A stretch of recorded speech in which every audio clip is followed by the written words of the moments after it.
नमस्कार विद्यार्थी मित्रांनो. आज आपण या व्हिडिओमध्ये महाराष्ट्र लॉ सीईटी 5 इयर्स 2026 ची नवीन अपडेट जे आलेली आहे म्हणजेच अल्फाबेटिकल मेरिट लिस्ट ही पब्लिश झालेली आहे. ती तुम्ही बघितली असेल. जर बघितली नसेल तर त्याची लिस्ट जी अल्फाबेटिकल मेरिट लिस्ट जी लिस्ट आहे ती तुम्हाला टेलिग्राम चॅनलला पाठवतो. त्यामध्ये ज्या विद्यार्थ्यांचं कोणत्या लिस्टमध्ये नाव आहे, त्या विद्यार्थ्यांनी पुढे काय करायचं आहे ते सांगणार आहे. प्लस ज्या विद्यार्थ्यांचं नॉट कन्सिडर्ड लिस्टमध्ये नाव आलेलं आहे, त्या विद्यार्थ्यांनी पुढे काय करायचं आहे, हे सुद्धा या व्हिडिओमध्ये सांगणार आहे. आणि ज्या विद्यार्थ्यांचं काही डॉक्युमेंटमध्ये डिस्क्रिपन्सी असेल, त्या विद्यार्थ्यांनी कधी अपडेट करायचं आहे, कोणत्या डेटला अपडेट करायचं आहे, ह्या पूर्ण इन्फॉर्मेशन तुम्हाला या व्हिडिओमध्ये मी सांगणार आहे. अल्फाबेटिकल मेरिट लिस्ट ही पब्लिश झालेली आहे. कशा पद्धतीने बघायचं आहे, हे तुम्हाला यामध्ये सांगत आहे. मोबाईलमधून जर तुम्ही मोबाईलमधून बघत असाल, तर मोबाईलमध्ये तुम्हाला ते दिसणार नाहीये. त्यासाठी टेलिग्रामची लिंक हे डिस्क्रिप्शन बॉक्समध्ये देत आहे. ती तुम्ही टेलिग्राम लिंक जॉइन करा टेलिग्रामला आणि तिकडे तुम्हाला अल्फाबेटिकल मेरिट लिस्ट एल-एल-बी 5 इयरची तुम्हाला भेटून जाईल. तुम्हाला स्वतः जर चेक करायचं असेल तर ॲडमिशन पोर्टल AY2627 यावरती क्लिक करा.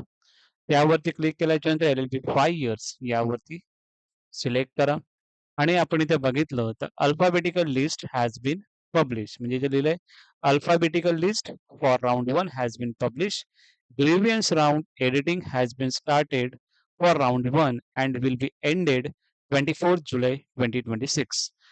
यामध्ये अल्फाबेटिकल लिस्ट यामध्ये तुम्ही क्लिक कराल तर इथे तुम्हाला लिस्ट ही दिसेल. अल्फाबेटिकल लिस्ट आउटसाइड महाराष्ट्र स्टुडंटची कॅप राउंड 1 ची ही आहे. अल्फाबेटिकल लिस्ट महाराष्ट्र स्टुडंटसाठी ही आहे.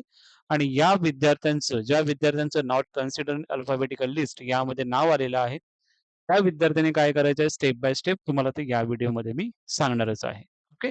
सो फर्स्ट आपण बघूया ज्या विद्यार्थ्यांचं प्रोव्हिजनल अल्फाबेटिकल मेरिट लिस्ट महाराष्ट्राचे स्टुडंट आहेत, त्या विद्यार्थ्यांचं प्रॉपरली तुम्हाला काय करायचंय कंट्रोल फाइंड ज्या विद्यार्थ्यांना नाव भेटत नसेल, खूप विद्यार्थी असतील, की सर मी नाव चेक करतोय, पण यामध्ये मला भेटत नाहीये. सो हा जो ॲप्लिकेशन आयडी आहे, हा तुम्हाला इथे दिसत आहे ॲप्लिकेशन आयडी. तो ॲप्लिकेशन आयडी तुम्हाला कंट्रोल फाइंड इथे टाकायचा आहे. त्यानंतर एल फायनी जो तुमचा नंबर स्टार्ट होतो, जसं की हा इथे एल5नी ॲप्लिकेशन आयडी चालू होतो. त्याच्या पुढचा जो काही नंबर तुमचा असेल, जो तुम्हाला कुठे सापडणार आहे, तो तुम्ही एकदा हॉल तिकीट वगैरे बघा. तुमचा रिझल्ट लागलेला आहे. त्या रिझल्टवरती तुम्हाला ॲप्लिकेशन आयडी तुम्हाला दिसून जाईल. तो तुम्हाला फाइंड आउट करायचा आणि तेवढंच तुम्हाला त्यामध्ये टाकायचं आहे. तुम्हाला प्रॉपरली तुमचं इथे नाव दिसेल, तुमचं जेंडर, तुमचं डी कोणत्या कॅटेगरीमधून अप्लाय केलेलं आहे ते सुद्धा दिसेल. कोणत्या महाराष्ट्र टाइपमध्ये मध्ये आहात का तुम्ही? त्यानंतर सी-ई-टीचा तुमचा रोल नंबर दिसेल. इथे सी-ई-टीचे तुमचे पर्सेंटाइल दिसतील. एच-एस-सीचे पर्सेंटेज किती आहेत? एस-एस-सीचे पर्सेंटेज आणि इथे तुम्हाला कन्फर्म असं लिहिलं असेल म्हणजेच त्या विद्यार्थ्याचं डॉक्युमेंट प्रॉपरली अपलोडेड आहेत. त्या विद्यार्थ्याला सध्या आता काहीच करायचं नाहीये. त्याने वेट करायचं आहे फायनल मेरिट लिस्टचं. ज्या विद्यार्थ्यांसमोर कन्फर्म असं लिहिलेलं आहे, तशा विद्यार्थ्यांनी मग आउटसाइड महाराष्ट्र स्टुडंट असतील किंवा महाराष्ट्राचे स्टुडंट असतील, या विद्यार्थ्यांनी कन्फर्म लिहिलेलं आहे. त्या विद्यार्थ्यांनी फायनल मेरिट लिस्ट येण्याचं वेट करायचं आहे. ओके. ते कधी पब्लिश होणार आहे त्याची सुद्धा तुम्हाला डेट पुढे सांगणार आहे मी. त्यासाठी व्हिडिओ पूर्ण बघा जेणेकरून तुम्हाला सर्व प्रॉपरली इन्फॉर्मेशन भेटत जाईल. ओके. हे झालं महाराष्ट्र स्टेट कॅन्डिडेट लिस्टचं. कशा पद्धतीने चेक करायचंय तुम्हाला. ॲप्लिकेशन आयडी जो एल नंबरने आहे तो तुम्हाला टाकायचा आहे, फाइंड आउट करायचं आहे. तुमचं नाव तुम्हाला दिसेल. नाव प्रॉपरली चेक करा बरोबर आहे का? कॅटेगरी प्रॉपरली आहे का ते चेक करा. सी-ई-टीचे पर्सेंटाइल चेक करा. रोल नंबर चेक करा तुमचा. एच-एस-सीचे पर्सेंटेज, एस-एस-सीचे पर्सेंटेज आणि कन्फर्म आहे का हे तुम्ही चेक करा. ओके. आता या विद्यार्थ्यांचा प्रॉब्लेम असेल, की सर कन्फर्म नाहीये पण डॉक्युमेंट हॅव्हिंग डिस्क्रिपन्सी अशा पद्धतीचा एरर आलेला आहे. तुम्ही कशा पद्धतीने चेंज करू शकतो, कधी चेंज करू शकतो, याची सुद्धा डेट पुढे तुम्हाला सांगणार आहे. त्यासाठी पुढे व्हिडिओ तुम्ही बघा. हे झालं एम-एस कॅन्डिडेट. ओ-एम-एस स्टुडंटसाठी सेम ॲप्लिकेबल आहे. त्या विद्यार्थ्यांनी सुद्धा एल5ने तुमचं प्रॉपरली बघायचं आहे. ॲप्लिकेशन आयडी जो दिलेला आहे, तो प्रॉपरली तुमचा बघायचा आहे आणि फाइंड आउट करायचा आहे. त्यामध्ये तुमचं नाव चेक करायचं आहे, कॅटेगरी चेक करायची आहे, सीईटीचे पर्सेंटाइल चेक करायचे आहेत, एच-एस-सी आणि एस-एस-सीचे पर्सेंटेज तुम्हाला चेक करायचे आहेत आणि ते सर्व प्रॉपर असेल, तर इथे कन्फर्म असं बघायचं, की कन्फर्म आहे. अशा विद्यार्थ्यांनी फायनल मेरिट लिस्टसाठी वेट करायचं आहे. आणि ज्या विद्यार्थ्यांचं असं आलेलं आहे डॉक्युमेंट हॅव्हिंग डिस्क्रिपन्सी, कोणत्या डॉक्युमेंटमध्ये चेंजेस आहेत, कोणत्या डॉक्युमेंटमध्ये प्रॉब्लेम आलेला आहे, त्यासाठी काय करायचं, सिम्पली प्रोफाइल ओपन करायची. ओके. तुमची जी प्रोफाइल आहे ती ओपन करायची. त्या प्रोफाइल ओपन केल्याच्या नंतर तुम्हाला एरर खालती इथे दिला असेल. तो एरर बघायचा. त्या पद्धतीने डॉक्युमेंट अपलोड करायचे. त्यानंतर त्याची प्रिंट आउट काढायची आणि परत एकदा त्याला लॉक करायचं. नॉर्मली प्रोसेस आहे. म्हणजेच काय, तुम्हाला ज्या पद्धतीने तुम्हाला ज्या डॉक्युमेंटसाठी म्हणजे समजा कॅटेगरीचा डॉक्युमेंट अपलोड नाही केलेला असेल किंवा अजून कोणता एरर आला असेल, ते फक्त तोच डॉक्युमेंट फक्त तुम्हाला अपलोड करायचा आहे प्रॉपरली. ओके. तो प्रॉपरली अपलोड केल्याच्या नंतर त्याची प्रिंट आउट काढा पूर्ण फॉर्मची आणि तुमचा फॉर्म लॉक करा. तुमचं जे काही चेंजेस आहेत, व्हेरिफाय आहे, ते व्हेरिफाय होऊन जाईल आणि फायनल मेरिट लिस्टला तुमचं कन्फर्म असं येऊन जाईल. अजून एकदा सांगत आहे, फायनल मेरिट लिस्टमध्ये ज्या विद्यार्थ्यांचं नाव येईल, असेच विद्यार्थ्यांना कॉलेजचे प्रेफरन्स देऊ शकतात. ज्या विद्यार्थ्यांचं फायनल मेरिट लिस्टला नाव आलं आणि पुढे लिहिलेलं आहे, नॉट कन्सिडर्ड लिस्टमध्ये जर नाव आलं तुमचं, ह्या अशा लिस्टमध्ये जर तुमचं नाव आलं फायनल मेरिट लिस्टला, तर तुम्ही एलिजिबल नाही आहात कॉलेजचे प्रेफरन्स देण्यासाठी.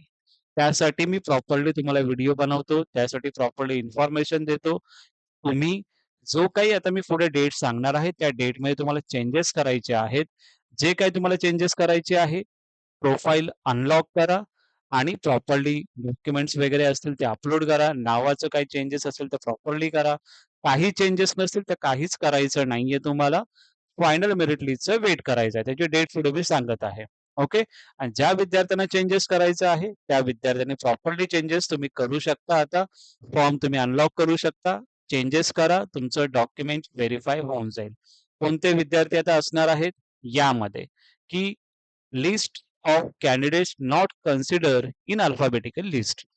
हे जे काही विद्यार्थी यामध्ये आहेत, म्हणजे ड्रॉप डाउनला सुद्धा जे विद्यार्थी आहेत, म्हणजेच या लिस्टमध्ये ज्या विद्यार्थ्यांचं नाव आलेलं आहे, अशा विद्यार्थ्यांचं एरर काय आहे? Incomplete application form. तो तुम्हाला फॉर्म प्रॉपरली फिलअप करायचा आहे.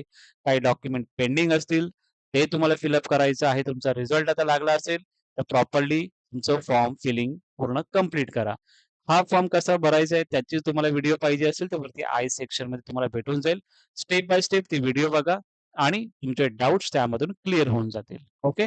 सो जो इनकम्प्लीट ॲप्लिकेशन फॉर्म आहे, त्याने ॲप्लिकेशन फॉर्म पूर्ण फिलअप करा आणि मग तुमचा तो ॲप्लिकेशन फॉर्म कन्फर्म होईल.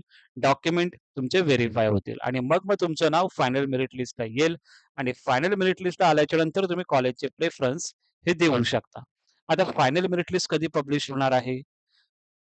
ग्रीव्हियन्स राउंड म्हणजे तुम्ही चेंजेस कधी करू शकता, प्रोफाइल कधी अनलॉक करू शकता, याच्या डेट्स तुम्हाला एकदा मी सांगतो. सो याच्यामध्ये डेट्स तुम्हाला सांगत आहे, जे की हायलाइट केलेलं आहे. 22 जुलै 2026 म्हणजे आजची डेट आहे. ओके. सो आज हे तुमचं म्हणजे 22 जुलैला हा अल्फाबेटिकल मेरिट लिस्ट ही रिलीज झालेली आहे. ओके. मी ही व्हिडिओ आफ्टर 12 बनवत आहे. सो तुम्हाला जे व्हिडिओ येईल आफ्टर 12 नंतर येईल. सो 23rd ही डेट चालू झालेली आहे. पण 22 जुलैला ही मेरिट लिस्ट पब्लिश झालेली आहे. रिझॉल्विंग ग्रीव्हियन्स अल्फाबेटिकल लिस्ट यामध्ये काहीच पण तुमचे चेंजेस असतील, तुम्हाला एडिट द ॲप्लिकेशन फॉर्म तुम्हाला सिम्पली तुमचा जो फॉर्म आहे, म्हणजे तुमचं जो ॲप्लिकेशन आहे, पोर्टल आहे, ते लॉग इन करायचं आहे. ते लॉग इन होईल. लॉग इन झाल्याच्या नंतर फॉर्म सुद्धा तुम्ही एडिट वगैरे सर्व गोष्टी करू शकता. डॉक्युमेंट सुद्धा अपलोड करू शकता. जे रिक्वायर आहेत ते डॉक्युमेंट करू शकता अपलोड. ओके. अपलोड केल्याच्या नंतर ही प्रोफाइल लॉक करण्यासाठी विसरू नका. जर लॉक नाही केले तर तुमचं नाव हे ऑप्शन म्हणजे तुमचं लॉक तुम्ही प्रोफाइल नाही केली म्हणून डायरेक्टली नॉट कन्सिडरमध्ये नाव येऊन जाईल. त्यासाठी सर्व डिटेल प्रोसेस तुम्ही प्रॉपरली फिलअप केल्याच्या नंतर तुमची प्रोफाइल लॉक आहे की नाही हे एकदा तुम्ही चेक करा. तर तुम्हाला कधी चेंजेस करायचे आहेत? तर 22 जुलैपासून हे चालू झालेलं आहे. त्याची लास्ट डेट आहे 24 जुलै 2026. ओके. सो 22 जुलैपासून ही डेट चालू झालेली आहे. आजपासून जे 24 जुलैपर्यंत तुम्हाला जे काही चेंजेस करायचे असतील ते तुम्ही चेंजेस करू शकता. Okay. After that final merit list ही तुमची पब्लिश होणार आहे 28 जुलै 2026. खूप विद्यार्थ्यांचा हा प्रश्न असतो, की सर अल्फाबेटिकल मेरिट लिस्ट जी रिलीज झाली, मग त्यामध्ये रँक तर दिसत नाहीये. रँक तुमचा फायनल मेरिट लिस्ट जेव्हा पब्लिश होते, तेव्हा तुमचा रँक हा पब्लिश होतो. म्हणजेच फायनल मेरिट लिस्ट आली का तुम्हाला रँक तुमचा समजून जाईल आणि त्या रँक समजल्यानंतर तुम्हाला कॉलेजचे प्रेफरन्स द्यायला सुद्धा ईझी होतील. कारण की ज्याचे कॉलेजचे प्रेफरन्स द्यायला ज्यांचे रँक चांगले असतात, त्यांना चांगले कॉलेजेस भेटण्याचे चान्सेस हे खूप जास्त असतात. सो 28 जुलैला तुमची फायनल मेरिट लिस्ट ही पब्लिश होणार आहे. तुमचा डाऊट होता, की सर फायनल मेरिट लिस्ट तर पब्लिश होईल, मग कॉलेजचे प्रेफरन्स आम्हाला कधी द्यायचे आहेत? तर कॉलेजचे प्रेफरन्स तुम्हाला 29 जुलै 2026 ते 31 जुलै 2026 यामध्ये तुम्हाला द्यायचे आहेत. ही एक्सपेक्टेड टेंटेटिव्ह डेट सांगत आहे. सीईटीची ऑफिशियल अपडेट आली का ती तुम्हाला मी सांगेलच. पण खूप विद्यार्थ्यांचा प्रश्न असतो त्यासाठी हे एक्सपेक्टेड डेट तुम्हाला सांगत आहे, की राउंड 1 आणि राउंड 2 साठी हे असं का लिहिलेलं आहे कॉलेजचे प्रेफरन्स? कारण की जो तुम्ही कॅप राउंड 1 ला जे कॉलेजचे प्रेफरन्स देणार आहात, तेच कॅरी फॉरवर्ड होणार आहेत कॅप राउंड 2 साठी. म्हणजेच तुम्हाला कॅप राउंड 1 मध्ये प्रॉपरली कॉलेजचे प्रेफरन्स हे द्यायचे आहेत आणि तेच तुम्हाला कॅप राउंड 2 मध्ये कॅरी फॉरवर्ड होतील. कॅप राउंड 2 मध्ये कॉलेजचे प्रेफरन्स परत द्यायचे नसतात. ते कॅप राउंड 1 चे जे कॉलेजचे प्रेफरन्स असतात, तेच कॅरी फॉरवर्ड होऊन जातात कॅप राउंड 2 मध्ये. ते कधी होणार आहेत? 29 जुलै, 31 जुलै 2026. आफ्टर दॅट मग तुमचं कॉलेजचे प्रेफरन्स तुम्ही प्रॉपरली दिल्याच्या नंतर तुम्हाला कॉलेज अलॉटमेंट होतं. कॉलेज अलॉटमेंट ही डेट कधी आहे? तर 3 ऑगस्ट 2026 आफ्टर 5 पीएम. म्हणजेच 3 ऑगस्टला तुमचं कॉलेज कोणतं तुम्हाला अलॉटमेंट झालेलं आहे, हे 3 ऑगस्ट 2026ला तुम्हाला समजेल आणि त्यानंतर मग तुम्हाला ॲडमिशनला जायचं आहे 6 ऑगस्ट ते 8 ऑगस्ट म्हणजे 3 दिवसाचा टाईम हा दिलेला जातो ॲडमिशनसाठी. सो 6 ऑगस्ट ते 8 ऑगस्टमध्ये तुम्हाला ॲडमिशनसाठी कॉलेजमध्ये जायचं आहे. ओके. आता यामध्ये जर आपण बघितलं काही विद्यार्थ्यांना समजा प्रेफरन्स म्हणजे 1, 2, 3 अशा पद्धतीने कॉलेजचे प्रेफरन्स देतात. त्यामधल्या एखाद्या विद्यार्थ्याला थर्ड प्रेफरन्सचा कॉलेज जर भेटला, तो विद्यार्थी समजा 1 आणि 2 हे कॉलेजचे प्रेफरन्स मला पाहिजेत, तर कॅप राउंड 1 मध्ये तो बेटरमेंटसाठी ॲप्लाय करू शकतो. आता बेटरमेंट काय आहे? फ्रीज काय आहे? या सर्व गोष्टी स्टेप बाय स्टेप तुम्हाला मी सांगणार आहे. सो त्याचं टेन्शन तुम्ही घेऊ नका. पण तुम्हाला जर थर्ड प्रेफरन्सचा कॉलेज लागला असेल आणि 1 आणि 2 चा कॉलेज तुम्हाला पाहिजे असेल, तुम्ही बेटरमेंटचा ऑप्शन हा यूज करू शकता. या बेटरमेंटच्या ऑप्शनमध्ये काय होतं, थर्ड प्रेफरन्सचा जो तुम्हाला कॉलेज भेटणार आहे, तर त्याची जी सीट्स असते ती कन्फर्म होते. ओके. बेटरमेंट केल्यामुळे काय होतं, थर्ड सीट ही तुमची कन्फर्म असते. जर 1-2 नंबरचे कॉलेज नाही भेटलं, तर as it is third preference तुम्हाला भेटून जाईल. ओके. हे यासाठी सांगतोय, की थोड्या गोष्टी तुम्हाला अगोदरच सर्व चांगलं प्रॉपरली समजणं हे गरजेचं असतं. मी पुढे तुम्हाला व्हिडिओ बनवून सांगणारच आहे. पण काही गोष्टी तुम्हाला थोडाफार माहिती असणं गरजेचं आहे.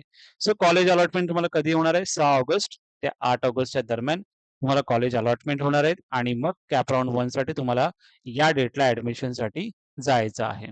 ओके. सो आय होप तुम्हाला या सर्व गोष्टी प्रॉपरली समजल्या असतील. काही डाउट असतील, काही प्रश्न असतील कमेंट सेक्शनमध्ये विचारा. नक्की तुम्हाला हेल्प करण्याचा मी प्रयत्न करेन. हा चॅनल तुमचा आहे, तो डेफिनेटली याला सबस्क्राईब करा, लाईक करा व्हिडिओ आणि जास्तीत जास्त विद्यार्थ्यांपर्यंत पाठवा. जेणेकरून त्यांना सुद्धा ही प्रॉपर इन्फॉर्मेशन जे आपण देण्याचा प्रयत्न करतो, हे त्यांना प्रॉपरली इन्फॉर्मेशन भेटून जाईल. ओके. काही प्रश्न असतील तर नक्की कमेंट सेक्शनला विचारा. नक्की आन्सर करण्याचा प्रयत्न मी करेन. Thank so much.